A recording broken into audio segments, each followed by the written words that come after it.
Hello, അമ്മ മനസ്സിൻ്റെ പുതിയൊരു എപ്പിസോഡിലേക്ക് എല്ലാവർക്കും സ്വാഗതം. ചാനൽ ആദ്യമായിട്ട് കാണുന്നവരാണെങ്കിൽ ഒന്ന് സബ്സ്ക്രൈബ് ചെയ്തിട്ട് ലൈക്ക് ചെയ്യണേ. അങ്ങനെ മേഘ അവളുടെ അച്ഛനെ വന്ന് കാണുകയാണ്.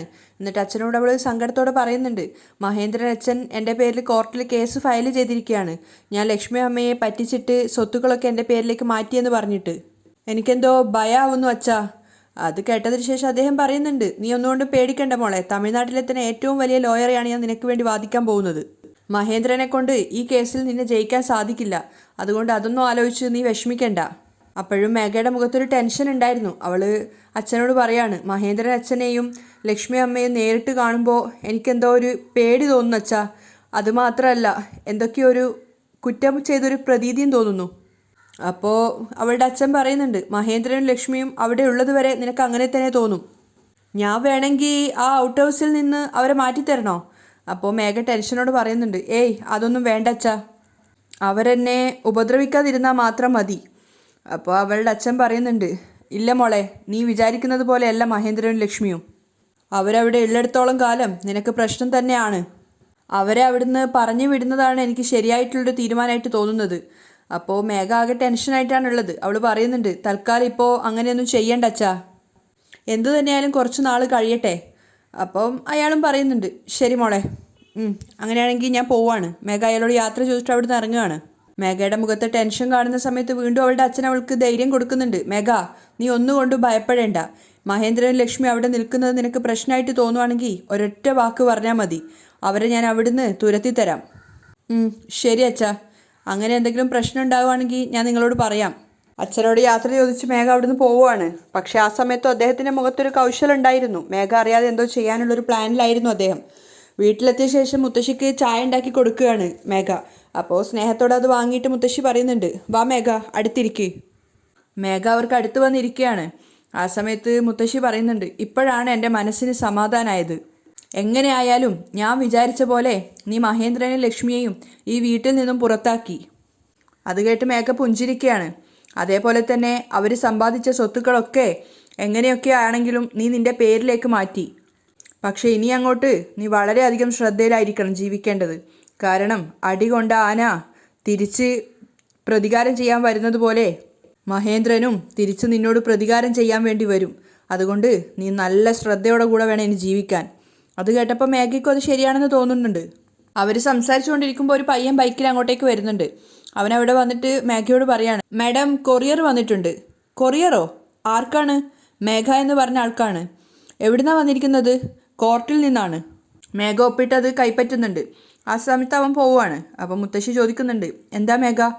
മേഘ അത് വായിച്ച് നോക്കിയതിന് ശേഷം പറയുന്നുണ്ട്, കോർട്ടിൽ നിന്നും എനിക്ക് സെമൻസ് അയച്ചിരിക്കുകയാണ് മുത്തശ്ശി. മഹേന്ദ്രൻ അച്ഛൻ എൻ്റെ പേര് കംപ്ലൈൻറ്റ് കൊടുത്തിരിക്കുകയാണ്. ഞാൻ ലക്ഷ്മി അമ്മയെ ചതിച്ച് വഞ്ചിച്ചിട്ടാണ് എല്ലാ സ്വത്തുക്കളും എൻ്റെ പേരിലേക്ക് മാറ്റിയതെന്ന്. അത് കേട്ടപ്പോൾ മുത്തശ്ശി ചെറുതായിട്ടൊന്ന് ഭയക്കുകയാണ്. അവർ ചോദിക്കുന്നുണ്ട്, അയ്യോ, ഇനി എന്താ മോളെ ചെയ്യുക? ഏയ്, ഇത് വലിയ പ്രശ്നമൊന്നുമില്ല. വലിയ കേസിലൊരു വക്കീലിനെ വരുത്തിയാണെങ്കിൽ ഈ കേസ് തന്നെ ഇല്ലാതാക്കി കളയും. അപ്പോൾ മുത്തശ്ശി ചെറിയൊരു നീരസത്തോടെ പറയുന്നുണ്ട്, ഈ മഹേന്ദ്രനും ലക്ഷ്മി ഇവിടെ ഉള്ളിടത്തോളം കാലം ഇങ്ങനെ എന്തെങ്കിലും കുത്തിത്തിരിപ്പ് ഉണ്ടാക്കിക്കൊണ്ടേയിരിക്കും. ആദ്യം അവരെ രണ്ടുപേരെയും ഇവിടെ നിന്നും പറഞ്ഞു വിടണം. അപ്പോഴേ നിനക്ക് സമാധാനത്തോടെ ജീവിക്കാൻ പറ്റൂ. മേഘയ്ക്കും അത് ശരിയാണെന്ന് തോന്നുന്നുണ്ട്. അച്ഛൻ പറഞ്ഞതുപോലെ അത് തന്നെയാണ് കറക്റ്റായ ഒരു തീരുമാനമെന്ന്. അപ്പോൾ മുത്തശ്ശി അവളോട് പറയാണ്, ആദ്യം തന്നെ ഒരു വലിയൊരു വക്കീലിനെ വെച്ചിട്ട് ഈ കേസൊന്ന് നീ ഒഴിവാക്ക്. മേഘ അത് സമ്മതിക്കുന്നുണ്ട്. ആ സമയത്ത് മഹേന്ദ്രനും ലക്ഷ്മിയും ചന്ദ്രികയുടെ ആ വീട്ടിലായിരുന്നു, ഔട്ട് ഹൗസിലായിരുന്നു ഉണ്ടായിരുന്നത്. മഹേന്ദ്രന് വേണ്ടിയിട്ട് ലക്ഷ്മി ദോശ ഉണ്ടാക്കിക്കൊണ്ടിരിക്കുകയാണ്. ദോശ ഉണ്ടാക്കിയതിന് ശേഷം ചട്നിയും വെള്ളം എടുത്തിട്ട് അദ്ദേഹത്തിന് കഴിക്കാൻ വേണ്ടി കൊണ്ടുവന്ന് കൊടുക്കുകയാണ്. അദ്ദേഹം അവിടെ നിലത്തിരുന്നിട്ടാണ് ആ ഭക്ഷണം കഴിച്ചുകൊണ്ടിരിക്കുന്നത്. അപ്പോഴാണ് പുറത്ത് 4-5 പേര്, ഗുണ്ടകളെ പോലെ തോന്നിക്കുന്ന 4-5 പേര് വരുന്നത്. അവർ വന്ന് വാതിലിന് തട്ടുന്ന ശബ്ദം കേട്ടപ്പോൾ മഹേന്ദ്രൻ ലക്ഷ്മിയോട് പറയുന്നുണ്ട്, പുറത്താരോ വന്നിട്ടുണ്ട് തോന്നുന്നു, നീ ഒന്ന് വാതിൽ തുറന്നു നോക്ക്. അപ്പോൾ ലക്ഷ്മി നേരെ പോയിട്ട് വാതിൽ തുറക്കുകയാണ്. നിങ്ങളൊക്കെ ആരാ? അപരിചിതരായ കുറച്ച് ആൾക്കാരെ കണ്ടപ്പോൾ ലക്ഷ്മി ചോദിക്കുന്നുണ്ട്. മഹേന്ദ്രനുണ്ടോ ഉള്ളിൽ? ഉണ്ട്. പക്ഷേ നിങ്ങളൊക്കെ ആരാ? ലക്ഷ്മി വീണ്ടും ചോദിക്കുകയാണ്. എങ്കിൽ അയാളോട് പുറത്ത് വരാൻ പറ. അപ്പോൾ ലക്ഷ്മി പറയുന്നുണ്ട്, ഭക്ഷണം കഴിക്കുക. പക്ഷെ നിങ്ങളൊക്കെ എതിരെ അദ്ദേഹത്തെ കാണുന്നത്? ആദ്യം നിങ്ങൾ ആരാണെന്ന് പറ. അപ്പോൾ ആ ഗുണ്ടകളിൽ ഒരുത്തൻ പറയുന്നുണ്ട്, നിങ്ങൾ ഇപ്പം തന്നെ ഈ വീട് വിട്ട് ഇറങ്ങണം. അത് കേട്ട സമയത്ത് ലക്ഷ്മിക്ക് ദേഷ്യം വരികയാണ്. എന്താ തമാശ പറയുകയാണോ? നിങ്ങൾ ഇഷ്ടത്തിന് വന്നിട്ട് നിങ്ങൾക്ക് തോന്നിയ പോലെയൊക്കെ പറയുന്നത്? അപ്പോൾ പുറത്തെന്തോ ഒരു ബഹളം നടക്കുകയാണെന്ന് മനസ്സിലായപ്പോൾ മഹേന്ദ്രൻ പുറത്തേക്ക് ഇറങ്ങി വരികയാണ്. അപ്പോൾ ലക്ഷ്മി അവരോട് തട്ടിക്കയറുന്നുണ്ട്, ഞങ്ങളുടെ വീട്ടിലാണുള്ളത്, ഞങ്ങളുടെ വീട്ടിൽ നിന്ന് ഞങ്ങൾ എന്തിനു ഇറങ്ങിപ്പോണം? എന്താ ലക്ഷ്മി? മഹേന്ദ്രനൊന്നും മനസ്സിലാവുന്നില്ല. അപ്പോൾ ഗുണ്ടയായിട്ടുള്ള ഒരുത്തൻ മഹേന്ദ്രനോട് പറയാണ്, നിങ്ങൾ ഈ വീട്ടിൽ താമസിക്കാൻ പാടില്ലാന്ന് ഞങ്ങൾക്ക് ഓർഡർ കിട്ടിയിട്ടുണ്ട്. അത് കേട്ടതും മഹേന്ദ്രനും ലക്ഷ്മിയും പകച്ച് പരസ്പരം നോക്കുകയാണ്. അപ്പോൾ അവൻ പറയുന്നുണ്ട്, അതുകൊണ്ട് നിങ്ങൾ തന്നെ നിങ്ങളുടെ സാധനങ്ങളൊക്കെ എടുത്തിട്ട് പുറത്തേക്ക് പോവുകയാണെങ്കിൽ വളരെയധികം നല്ലത്. ഇല്ലെങ്കിൽ തല്ലിയിട്ട് നിങ്ങളുടെ സാധനങ്ങൾ അടക്കെടുത്ത് പുറത്തേക്ക് ഇട്ടിട്ട് ഞങ്ങൾ ഇവിടുന്ന് പുറത്തേക്കാക്കും. അവരുടെ സംസാരം കേട്ട് ആദ്യം ഒന്ന് പകച്ചു പോയെങ്കിലും പിന്നീട് മഹേന്ദ്രൻ ചോദിക്കുന്നുണ്ട്, എൻ്റെ വീട്ടിൽ വന്നിട്ട് എന്നെ ഭീഷണിപ്പെടുത്തുന്നോ? എൻ്റെ വീട്ടിൽ നിന്ന് എന്നോട് ഇറങ്ങിപ്പോകാൻ പറയാം, നീയൊക്കെ ആരാ നിന്നെയൊക്കെ ഇങ്ങോട്ടേക്ക് പറഞ്ഞു വിട്ടത്? അപ്പോൾ അവൻ പരിഹാസത്തോടെ പറയുന്നുണ്ട്, അതൊന്നും നിങ്ങൾ അറിയേണ്ട ആവശ്യമില്ല. എന്നിട്ട് അവൻ്റെ അനുയായികളോട് പറയാണ്, ഡാ അകത്ത് പോയിട്ട് സാധനങ്ങളൊക്കെ എടുത്ത് പുറത്തേക്ക് ഇട്ടിട്ട് ഇവരെ രണ്ടുപേരെ ഈ വീട്ടിൽ നിന്നും പുറത്താക്കടാ. അത് കേട്ടതും മഹേന്ദ്രൻ ലക്ഷ്മി ആകെ ടെൻഷനാവുകയാണ്. മാത്രമല്ല അവരെ തടയാനും മഹേന്ദ്രൻ ശ്രമിക്കുന്നുണ്ട്. എൻ്റെ വീട്ടിലേക്ക് കയറാൻ നീയൊക്കെ ആരടാ എന്നൊക്കെ പറഞ്ഞ് മഹേന്ദ്രൻ തട്ടിക്കയറിയിട്ട് അവരെ ബലമായി പിടിച്ചു വെക്കുകയാണ്. പക്ഷെ അവർ 4 പേരുള്ളത് കൊണ്ടും എല്ലാവരും ചെറുപ്പക്കാരായതുകൊണ്ടും മഹേന്ദ്രൻ അവരെ തടയാൻ സാധിക്കുന്നുണ്ടായിരുന്നില്ല. ലക്ഷ്മിയും മഹേന്ദ്രനൊപ്പം ചേർന്നിട്ട് അവരെ തടയാൻ ശ്രമിക്കുന്നുണ്ടെങ്കിലും അവർ മഹേന്ദ്രനെ പിടിച്ച് താഴെ തള്ളിയിടുകയാണ്. ലക്ഷ്മി അദ്ദേഹത്തെ എഴുന്നേൽപ്പിക്കാൻ പോകുന്നുണ്ട്. ആ സമയം കൊണ്ട് അവരെല്ലാവരും അകത്തേക്ക് കയറിയിട്ടുണ്ടായിരുന്നു. അദ്ദേഹത്തെ എഴുന്നേൽപ്പിച്ചിട്ട് ലക്ഷ്മി ചോദിക്കുന്നുണ്ട് എന്തെങ്കിലും സംഭവിച്ചോ എന്ന്. പക്ഷെ മഹേന്ദ്രൻ അതൊന്നും വകവെക്കാതെ അകത്തേക്ക് പോയിട്ട് ബഹളം വെക്കുകയാണ്. നീയൊക്കെ ആരാടാ, എന്താ ചെയ്യുന്നതെന്നൊക്കെ ചോദിച്ചിട്ട്. പക്ഷെ ആ സമയത്ത് ഗുണ്ടകൾ അകത്തുണ്ടായിരുന്ന സാധനങ്ങൾ, അതായത് പെട്ടിയും അവരുടെ ഡ്രസ്സും കാര്യങ്ങളും ടിവിയും അങ്ങനെ എന്ന് വേണ്ട എല്ലാ സാധനങ്ങളും എടുത്തു കൊണ്ടുവന്ന് പുറത്തേക്ക് ഇടുകയാണ്. ആ വീട്ടിലുണ്ടായിരുന്ന സർവ്വ സാധനങ്ങളും എടുത്തിട്ട് അവർ ആ മുറ്റത്തേക്ക് വലിച്ചെറിഞ്ഞിട്ടുണ്ടായിരുന്നു. മഹേന്ദ്രൻ ഭക്ഷണം കഴിച്ചുകൊണ്ടിരുന്ന പ്ലേറ്റ് അടക്കം എടുത്തിട്ട്. ലക്ഷ്മിയും മഹേന്ദ്രനും ആകെ ഭയന്ന് നിൽക്കുകയാണ്. അപ്പോൾ ആ ഗുണ്ടകളുടെ നേതാവ് പറയുന്നുണ്ട്, മര്യാദയ്ക്ക് നിങ്ങൾ തന്നെ ഈ വീട്ടിൽ നിന്ന് ഇറങ്ങാൻ നോക്കിക്കോ, ഇല്ലെങ്കിൽ ഞങ്ങൾ തന്നെ പിടിച്ച് പുറത്താക്കും. അത് കേട്ടപ്പോൾ മഹേന്ദ്രൻ ദേഷ്യം വന്നിട്ട് അവൻ്റെ കവിളിലൊന്ന് പൊട്ടിച്ചു കൊടുക്കുകയാണ്. ആരുടെ വീട്ടിൽ വന്നിട്ട് ആരാടാ ഈ പറയുന്നത്? അവനെ തല്ലുന്ന കണ്ടപ്പോഴേക്കും ബാക്കിയുള്ള ആൾക്കാരൊക്കെ ചേർന്ന് ലക്ഷ്മിയെയും മഹേന്ദ്രനെയും ഉപദ്രവിക്കുകയാണ്. മാത്രമല്ല അവരെ പിടിച്ച് വലിച്ച് അവിടുന്ന് ആ വീട്ടിൽ നിന്നും പുറത്തേക്ക് കൊണ്ടുപോവുകയാണ്. ആ വലിയ വീട്ടിന് മുന്നിലെത്തിയ സമയത്ത് മുത്തശ്ശിയും വാസുദേവനും അവിടെ നിൽക്കുന്നുണ്ടായിരുന്നു. ഗുണ്ടകൾ മഹേന്ദ്രനും ലക്ഷ്മിയും പിടിച്ചു കൊണ്ടുപോകുന്ന കണ്ടിട്ട് അവർ രണ്ടുപേരും പരസ്പരം നോക്കി ചിരിക്കുകയാണ്. കാരണം അവർ ആഗ്രഹിച്ച കാര്യമാണ് അതെന്നുള്ളൊരു അർത്ഥത്തിൽ. ആ സമയത്താണ് ഒട്ടും പ്രതീക്ഷിക്കാതെ ഒരു വടി വന്നിട്ട് ആ ഗുണ്ടകളിൽ ഒരുത്തൻ്റെ തലക്ക് വന്ന് അടിക്കുന്നത്. പെട്ടെന്ന് ആ തല്ലുകൊണ്ട സമയത്ത് ആ ഗുണ്ട ശരിക്കും ഞെട്ടിപ്പോവാണ്. അവനവിടെ സ്റ്റെക്കായിട്ട് നിൽക്കുന്നുണ്ട്. അവൻ മാത്രമല്ല എല്ലാവരും അവിടെ നിൽക്കുകയാണ്. മഹേന്ദ്രനും ലക്ഷ്മിയൊക്കെ ഇതാരാണ് തങ്ങളെ രക്ഷിക്കാൻ വന്നതെന്ന് അറിയാൻ വേണ്ടിയിട്ട് നോക്കുന്നുണ്ട്. വാസുദേവനും അതുപോലെ മുത്തശ്ശിയൊക്കെ നോക്കുന്നുണ്ട് ഇതാരായിരിക്കും വന്നിരിക്കുന്നത് എന്ന്.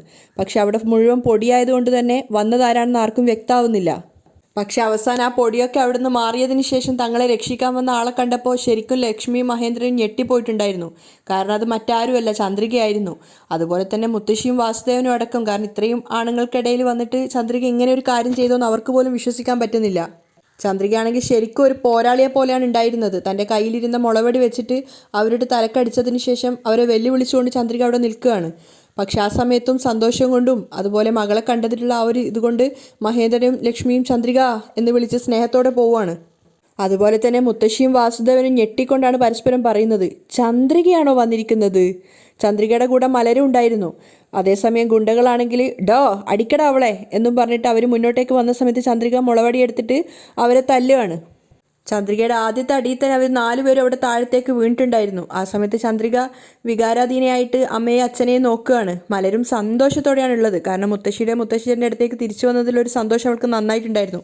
മഹേന്ദ്രനും ലക്ഷ്മിയാണെങ്കിൽ പിണങ്ങിപ്പോയ മകൾ വന്ന ആ ഒരു സന്തോഷത്തിൽ അവളെ തന്നെ നോക്കി നിൽക്കുകയാണ്. ചന്ദ്രികയുടെ കണ്ണ് നിറഞ്ഞിട്ടുണ്ടായിരുന്നു.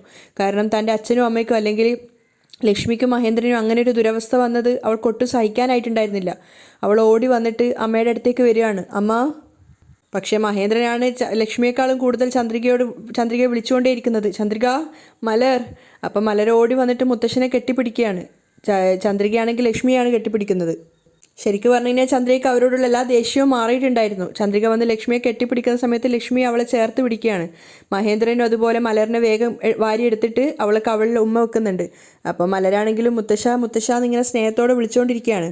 ചന്ദ്രിക സ്നേഹത്തോടെ അച്ഛനെയും നോക്കുന്നുണ്ട്. മഹേന്ദ്രൻ അതുപോലെ ചന്ദ്രിക മോളെ എന്നൊക്കെ വിളിക്കുകയാണ്. ആ സമയത്ത് ചന്ദ്രികയുടെ തല്ലുകൊണ്ടിട്ടുണ്ടായിരുന്ന 4 ഗുണ്ടകളും ഓരോ മുളവടിയൊക്കെ എടുത്തിട്ട് ചന്ദ്രികയ്ക്ക് നേരെ വന്നിട്ടുണ്ടായിരുന്നു. ഡാ വാടാ എന്നൊക്കെ പറഞ്ഞിട്ട് അവർക്ക് ചുറ്റിലും ഇങ്ങനെ നടന്നുകൊണ്ടിരിക്കുകയാണ്. ചന്ദ്രികയും ലക്ഷ്മിയും മഹേന്ദ്രനും മലരും ആ നടുവിലായിട്ട് നിൽക്കുകയാണ്.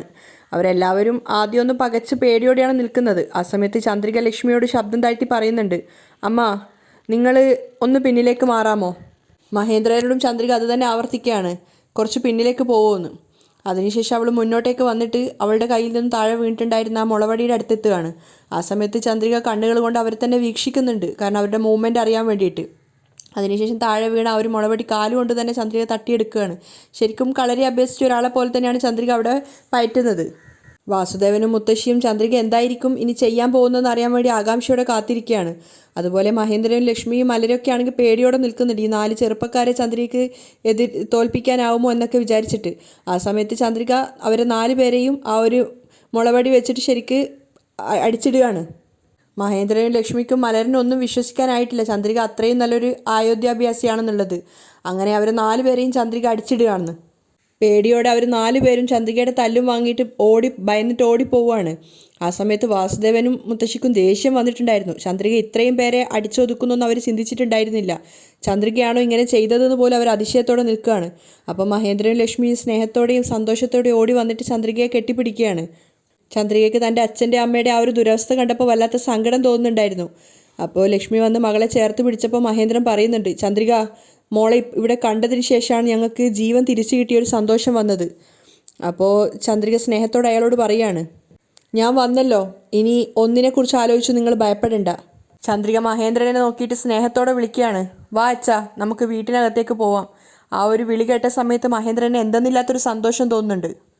അവർ 4 പേരും ആ ഔട്ട് ഹൗസിലേക്ക് നടന്നു വരികയാണ്. ആ സമയത്ത് മുത്തശ്ശി വാസുദേവനോട് പറയുന്നുണ്ട്, ഒറ്റയ്ക്ക് നിന്നിട്ട് ഈ ചന്ദ്രിക ഈ 4 ഗുണ്ടകളെ അടിച്ചൊതുക്കിയെന്നോ? വാസുദേവനും പറയാണ്, ഞാൻ ഇതുവരെ ഇവളൊരു സാധാരണ പെണ്ണാണെന്നാണ് വിചാരിച്ചത്, പക്ഷേ ഇവളൊരു ഭയങ്കരമായ പെണ്ണ് തന്നെയാണല്ലോ. അത്രയും ദുഃഖത്തിലും ചന്ദ്രികയെ തിരിച്ചു കിട്ടിയതിൻ്റെ സന്തോഷത്തിലാണ് മഹേന്ദ്രനും ലക്ഷ്മി ആ വീട്ടിലേക്ക് തിരിച്ചു പോകുന്നത്.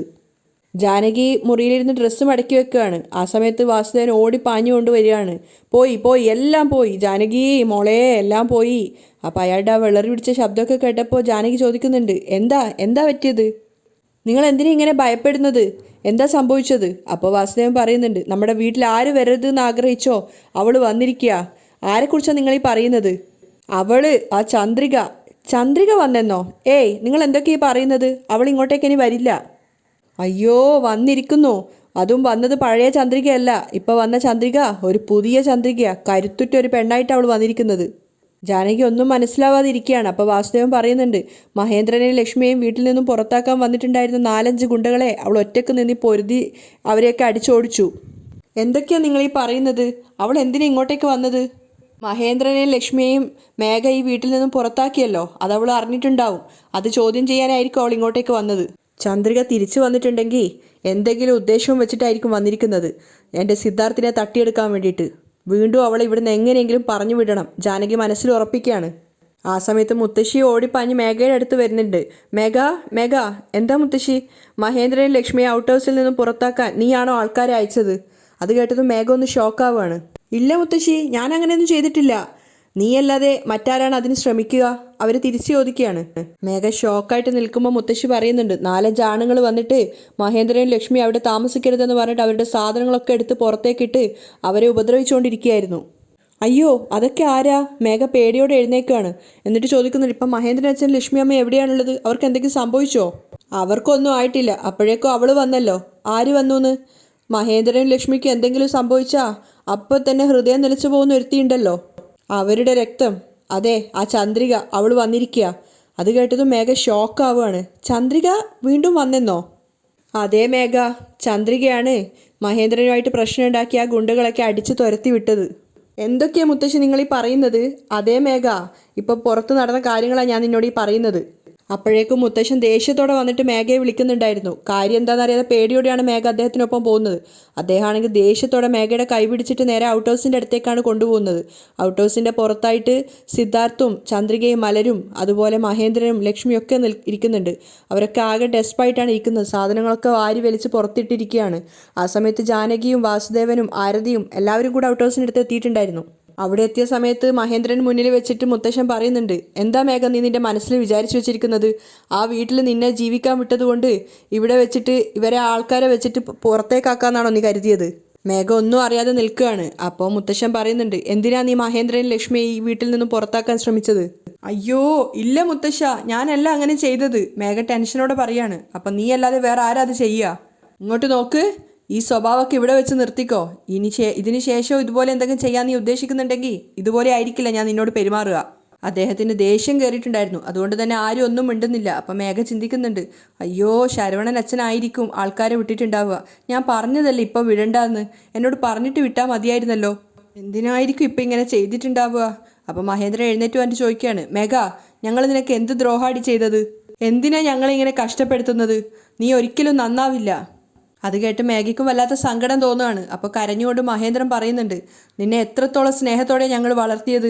നീ ഇട്ടിരിക്കുന്ന ഈ ഡ്രസ്സ് മുതൽ നീ നിൽക്കുന്ന ഈ സ്ഥലം വരെ ഞാൻ കഷ്ടപ്പെട്ട് അധ്വാനിച്ചുണ്ടാക്കിയതാ. അത് കേട്ട് അവിടെ കൂടിയ എല്ലാവർക്കും ഒരുപോലെ സങ്കടം ഉണ്ടായിരുന്നു. ഞങ്ങളെ വീട്ടിൽ നിന്നും പുറത്താക്കിയതിന് പുറമെ ഇപ്പോൾ ഔട്ട് ഹൗസിൽ നിന്നും പുറത്താക്കാനാണോ നീ ആഗ്രഹിക്കുന്നത്? ലക്ഷ്മിയും കരയുന്നുണ്ടായിരുന്നു. അപ്പോൾ മഹേന്ദ്രൻ പറയുന്നുണ്ട്, ഇതിനൊക്കെ നിനക്ക് തീർച്ചയായിട്ടും മറുപടി കിട്ടും. മേഘ തന്നെ തലതാഴ്ത്തി നിൽക്കുകയാണ്. അപ്പോൾ മഹേന്ദ്രൻ പറയുന്നുണ്ട്, ലക്ഷ്മി നിന്റെ മേലെ വെച്ചിരിക്കുന്ന സ്നേഹം കൊണ്ടാണ് നീ ചെയ്യുന്ന എല്ലാ തെറ്റുകളും ഞങ്ങൾ ക്ഷമിക്കുന്നത്. ഇല്ലെങ്കിൽ ഞാൻ എന്താ ചെയ്യാന്നുള്ളത് എനിക്ക് തന്നെ പറയാൻ പറ്റില്ല. അത് കേട്ട് മേഘ തലതാഴ്ത്തി നിൽക്കുകയാണ്. പക്ഷെ മുത്തശ്ശി പുച്ഛത്തോടെയാണ് നിൽക്കുന്നത്. പക്ഷെ അതൊക്കെ കേട്ട സമയത്ത് ചന്ദ്രികയുടെ കണ്ണ് നിറയാണ്. കാരണം അവൾക്ക് കിട്ടേണ്ടിയിരുന്ന സ്നേഹമാണ് ഇത്രയും നാൾ മേഘയ്ക്ക് കൊടുത്തുകൊണ്ടിരുന്നത്. അവസാനം തിരിച്ച് തൻ്റെ അച്ഛനും അമ്മയ്ക്കും കിട്ടിയതോ? അവിടെയാണ് ഇന്നത്തെ എപ്പിസോഡ് വൈൻഡപ്പ് ചെയ്യുന്നത്.